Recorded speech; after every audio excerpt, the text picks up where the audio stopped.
Five great film monologues coming up on 7 a.m.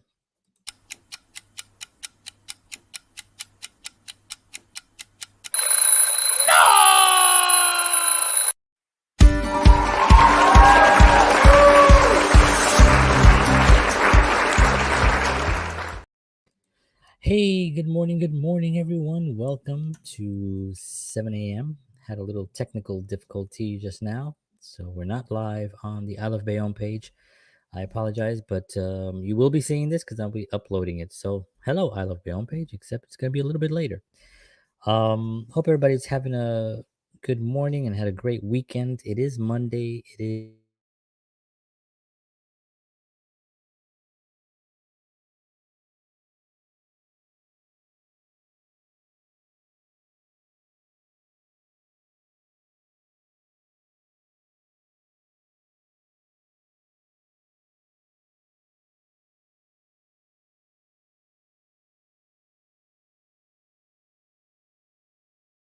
doing this. My signal is a little bit unstable, which I don't know why. Everything seems to be fine. But anyway, I'll just continue and hopefully this is actually recording. All right, folks. Thank you very much. So I wanted to talk a little bit about today some great film monologues that we've had throughout history that have really inspired me and have sort of just really just it really makes you realize the how impactful a good monologue is, and film and just in general entertainment and the escapism that it does give to people, especially with the current state of the world. It's just a great place to kind of go and just destimulate a little bit um, from some harsh realities of life. Not to say that we can't be aware of what's happening. We should be aware of it. We should actually be more aware than some of us are even thinking that we're aware. Some, we should research even more. But at the same time, there's this moment of uh, comfort that you feel when you're watching a really good film or listening to a great piece of music or watching a concert, and that escapism is something that you can't really replace with anything else, right? You can't replace it. It's entertainment, and that's why the entertainment industry and artists are so important on this planet, because it does help people visualize the future and feel what the possibilities are in their own lives. And it's just extremely important to make sure we support our artists, our local artists, local bands, musicians, actors, plays, theater companies. Very, very important. It does really help the community so much, probably more than people even give it credit for. But there you have it. That's my little soapbox for the morning.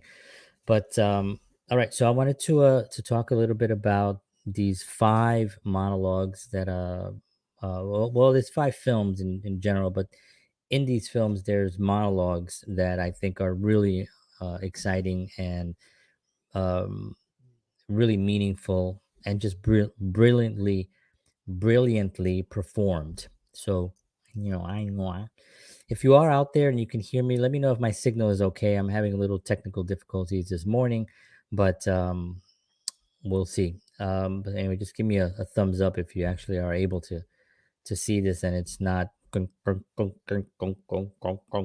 like that. If I don't go into the robot, then we're good. All right, so let's just get started here. The first monologue is a sounds good, looks good. Thank you, Brian. Appreciate that very much. Thank you. Yeah, I had a little lost the Out of Bayonne page, but I'll get them later on. Thank you. I appreciate that, Brian. So the first monologue is kind of like almost like a cliche monologue that people talk a lot about, but I think it's just really brilliant. Um, and it's this dude at the opening, um Salvatore Corsetta Corsita Corsita in The Godfather, right? That's the actor. And this opening scene in The Godfather is just a classic. It starts the whole saga, right? And his first lines are, "I believe in America," you know, and he talks about what happened and two men beating his daughter up, and he's trying to get Don Corleone to avenge him and his daughter. And Don Corleone is a little bit taken aback by, "You never invited me to your house. I don't even know what your family looks like. And here you come and you ask me to do this. Well, you disrespect me."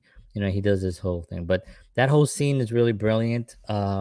It's a dark scene, as you can see by this photo I'm showing here. It's dark, but it's a wonderful, wonderful performance, and it really sets the tone for the film. When you see that film, you kind of immediately understand, okay, there's going to be this kind of a tone throughout the whole film and really throughout the whole series, the three films, and even in the third film, which I know people didn't seem it didn't capture people as much as the first two. Obviously, there was a big gap in between, but I really liked it. I thought it was really great, and I thought they did capture that same essence of what they. It's really difficult. You got 20 years going by, and but I thought they did a really great job on all three of those films. Great thing. So if you have like 8 hours available, sit down and watch The Godfather. The whole series. It's great. Okay, so that's the first one. I love that performance. Second one is Robin Williams in Good Will Hunting, and an amazing performance. Good Will Hunting. Robin Williams. Robin Williams was one of those guys that can make you howl and make you cry. And very few actors throughout history can do that. And here he has a number of different monologues, but some of them are inspirational, some of them are hilarious, and he plays Sean McGuire here, and he's a therapist basically who, and he's been asked to kind of help troubled genius Will Hunting, um, after he has been had some kind of run in with the police and stuff. And at first, Will is sort of cocky and refuses to open up, and then he realized that he's smart, but then he follows back. Sean follows back with some really amazing monologues and telling him how he knows nothing about life. And I love that scene. This scene in particular right here is just a fantastic scene. And so if you haven't seen it, I haven't seen it in a while actually. I know that it's one of those films that you can watch over and over, and it just really does get you. It's great, great performances. Okay, the third one here is one that probably is not. It might. I mean, unless you're into like film stuff, it might not be as well known to you. But it's Angela Lansbury in the film called the Manchurian Candidate, and it's a very very dark film. She plays the mother um, of the staff, Sergeant Guy Raymond Shaw. He's played by Lawrence Harvey, and um, basically he's been kind of brainwashed to obey like communist orders and stuff. So it's kind of like a creepy thing. But she delivers this right here in this picture. She delivers this monologue about her son having to kill a presidential nominee and how to do it. And her character here is so cold. It's so articulate. She's so menacing in this performance that and then the way they shot her also, as you can see from this angle, they shot her in this particular, from down to up, showing her power. Um, and the performance was just incredible. I mean, we all know Angela Lansbury from Murder She Wrote, and from she's the voice of the teapot in Beauty and the Beast.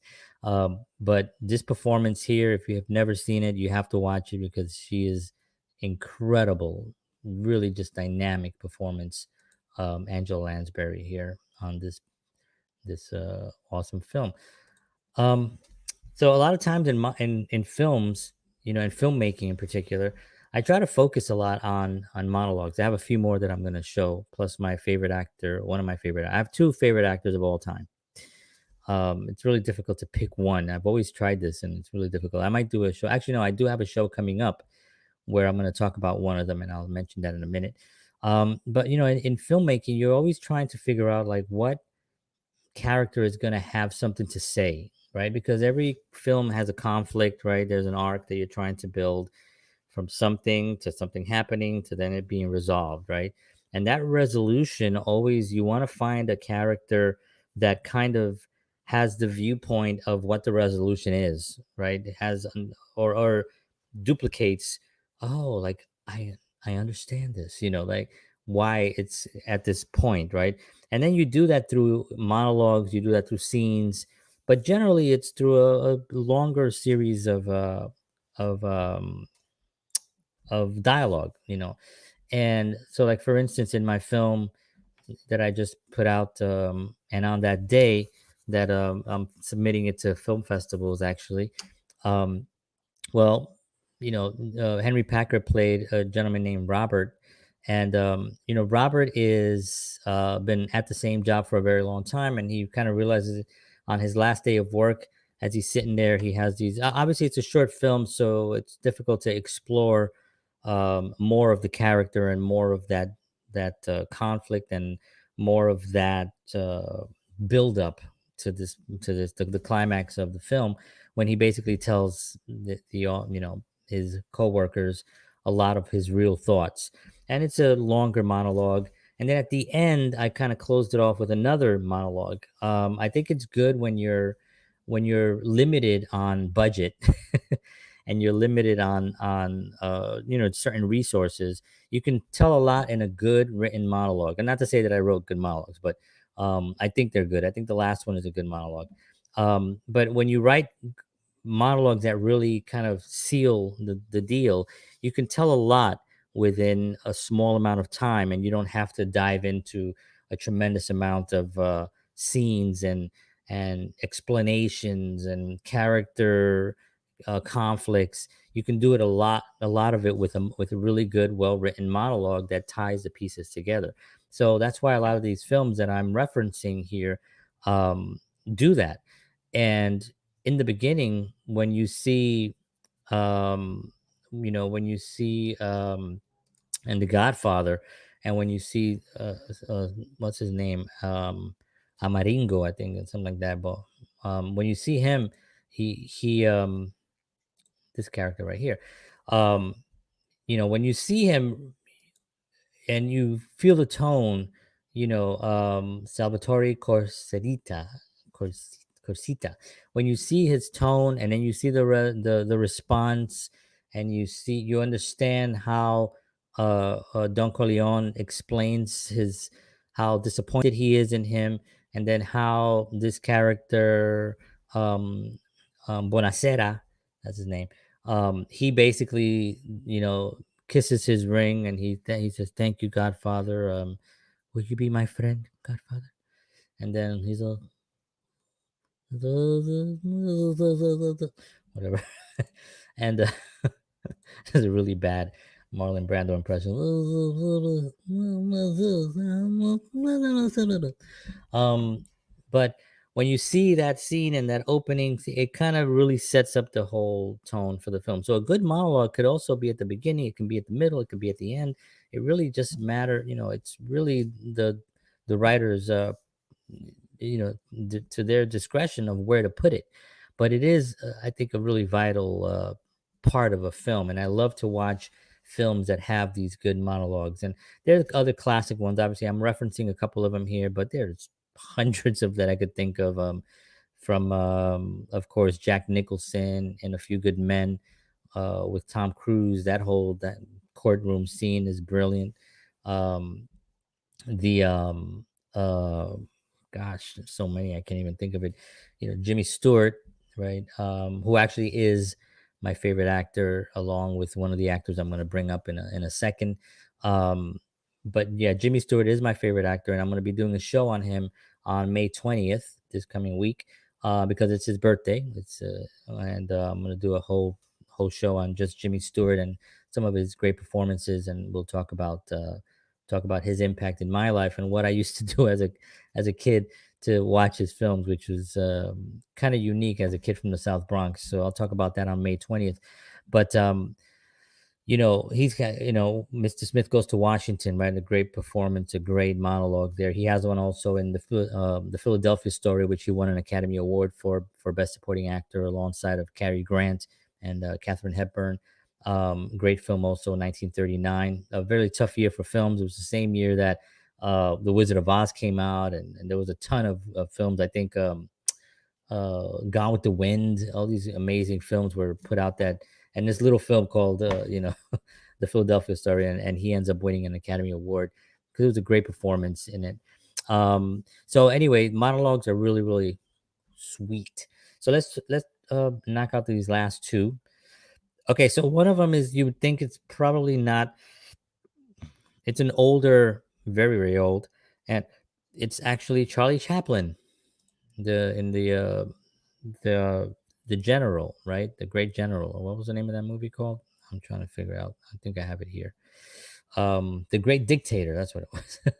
And of course, he's mocking Adolf Hitler. This was, long before Pearl Harbor and the World War II and everything. This was Charlie Chaplin realizing that this character was kind of not good. He plays a Jewish man who's mistaken for the country's dictator, basically.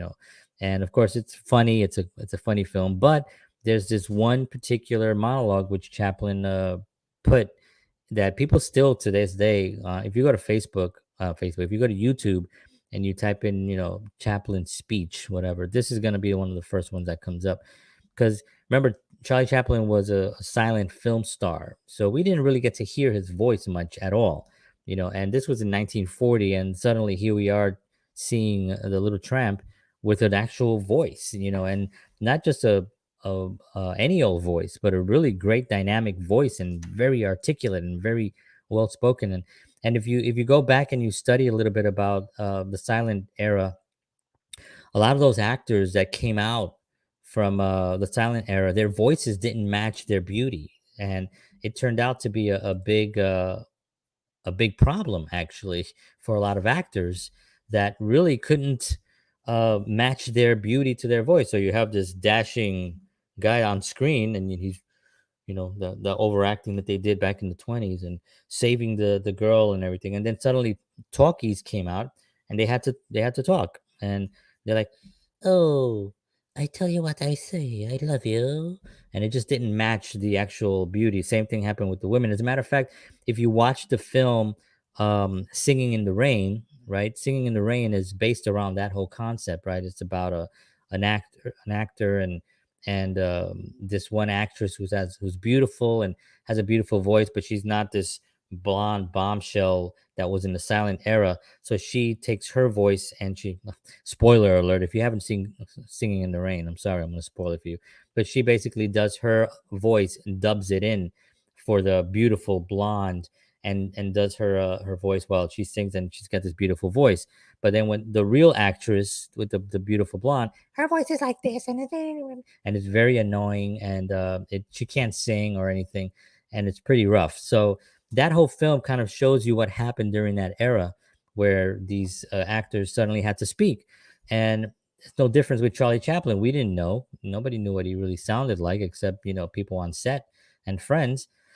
But he made this film, and he had this wonderful monologue in it. And in the monologue, he does, a lot of the things still kind of applies. I mean, the speech is simply a masterpiece for all times, and it does talk a lot about the power of democracy and responsibility for each individual man wanting to have a life and wanting to have peace, and all these things were really built into this speech.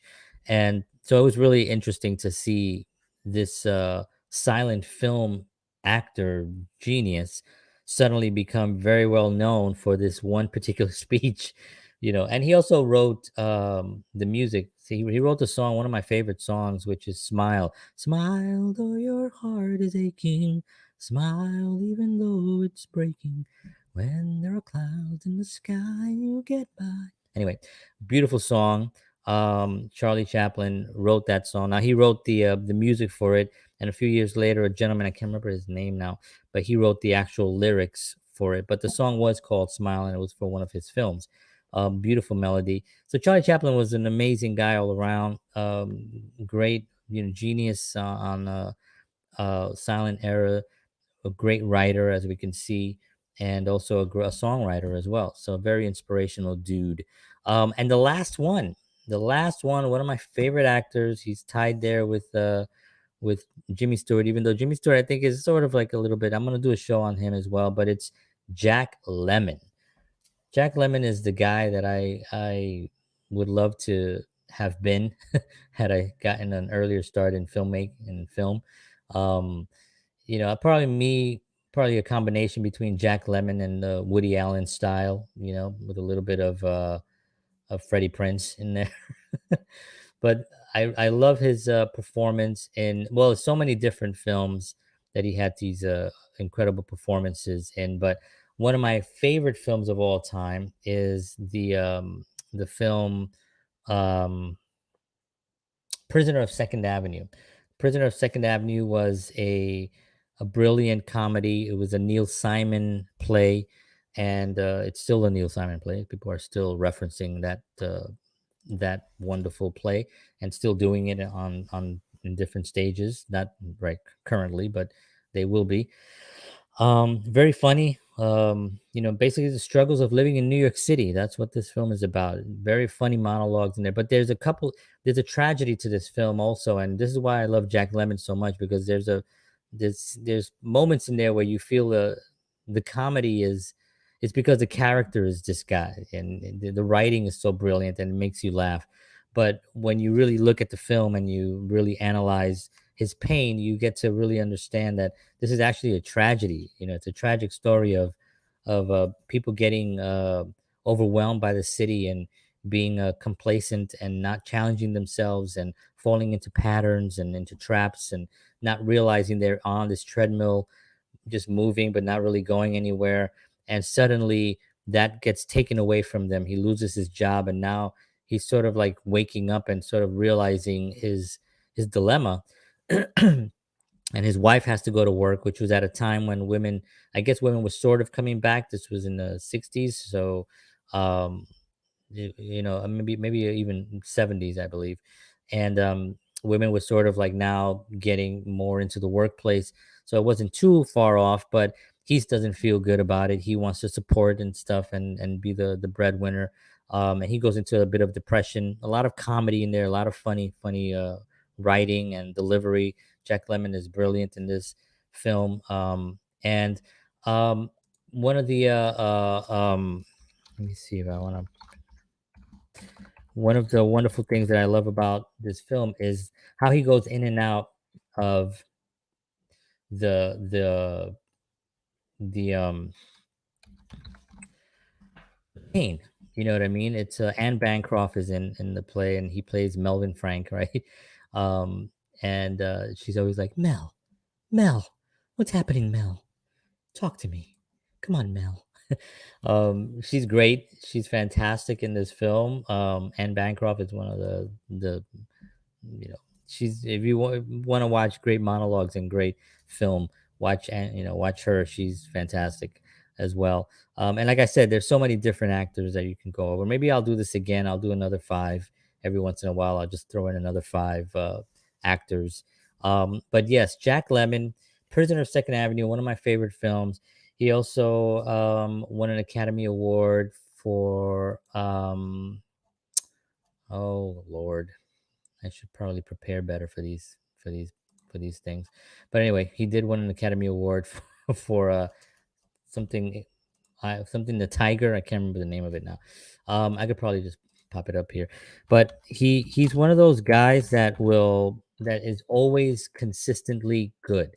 Like it didn't matter his what what films he was in, what type of character he was doing, whether it was a comedy, whether it was um, a more serious thing.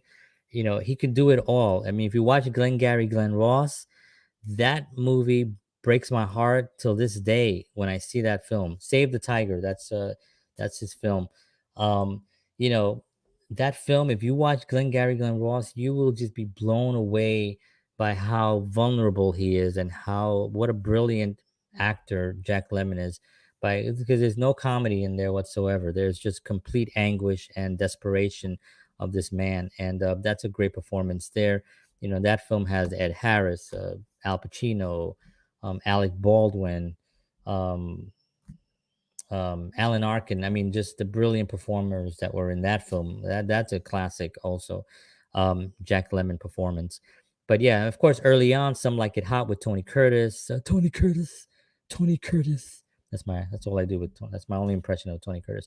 But yes, very brilliant. So let me wrap up. I want to thank everybody for tuning in to this episode. Great film monologues. Get out there and check out these films if you can. Enjoy them, watch them with the family. Some of them, I think they're all pretty much, maybe not. You don't want to watch The Godfather with your kids, but watch these films again in a new unit of time and explore these monologues and really dive into the stories because they're all brilliant, really, really done fantastic. All right, folks, thank you very much. I will see you all mañana. That's tomorrow in Spanish. And have a wonderful day. Make today great. Do the things that you love. Take care of yourselves. And as always,